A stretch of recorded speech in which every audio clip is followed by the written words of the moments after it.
たった7日なのだ。7日間で世界地図が塗り替わるなんて通常ありえないのに、イスラエルが難民キャンプで70人以上を殺した、パレスチナが報復を誓った、イランは参戦を警告した、 EU は米国に屈した、トランプはイラン攻撃を準備しろと指令した。この7日間で何が起きたのか、そしてそれが日本の給料にどう影響するのか、それが今日のテーマなのだ。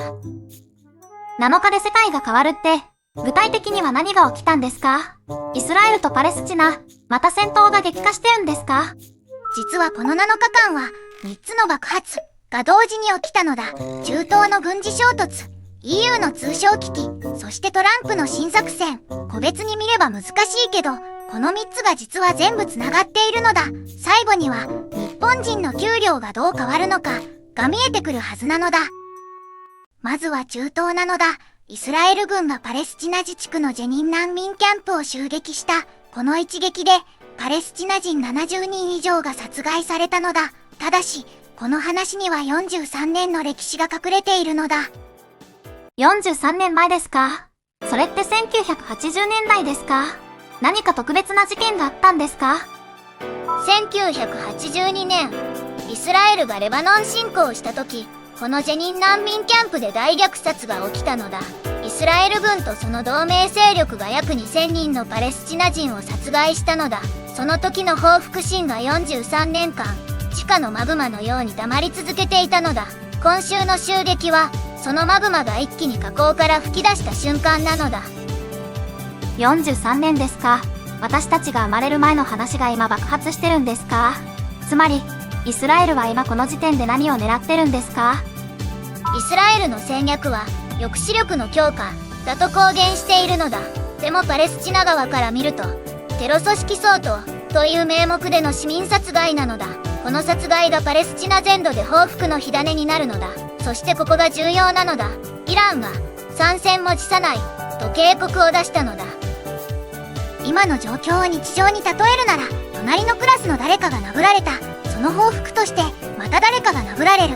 そうするとクラス全体がもう我慢できないと動き始めるみたいな、そんな感じなのだ。個別の事件が集団の怨恨に変わっていく瞬間なのだ。そっか、イランも含め3国以上が絡むと局地戦じゃなくて広域紛争になっちゃうわけですか？それって石油もその通りなのだ。イランが本気で参戦すれば、ホルムズ海峡は事実上の戦争ゾーンになるのだ。そうなると日本への石油輸入は途絶える可能性さえあるのだ。ただしこれだけじゃない。同じ週にヨーロッパでも爆発が起きたのだ。 EU とアメリカの関税交渉なのだ。トランプが全欧州の輸入品に高い関税をかけると脅したのだ。 EU は必死に抵抗したけど、結局米国の圧力に屈したのだ。その結果、日本車にも高関税がかかることが決定したのだ。日本車に関税ですか？具体的には何%上がるんですか？現在のところ、具体的な数字はまだ示されていないのだ。ただし、トランプが以前示した 25% 関税案が基準になる可能性が高いのだ。そうなると、日本から輸出される車は、アメリカに到着した時点で 25% 値上げされることになるのだ。25% ですか？300万円の車が375万円になるってことですか？そんなのアメリカの消費者が買わなくなっちゃいますよ。日本の自動車産業が。その通りなのだ。アメリカの自動車市場が日本車を拒否すれば、日本の自動車産業の売り上げは一気に落ちるのだ。そうすると、トヨタやホンダの工場で働く人の給料が下がる可能性が出てくるのだ。つまり、日本の給料が下がるチェーンが始まるのだ。待ってください。自動車産業が打撃を受けると給料が下がる。でも、EU はなぜ米国に屈しちゃったんですか？ EU だって大きいじゃないですか。EU が屈した理由は、同時多発危機なのだ。米国との関税戦争をしている最中に、中東で戦争が起こり、ロシアの脅威も高まっているのだ。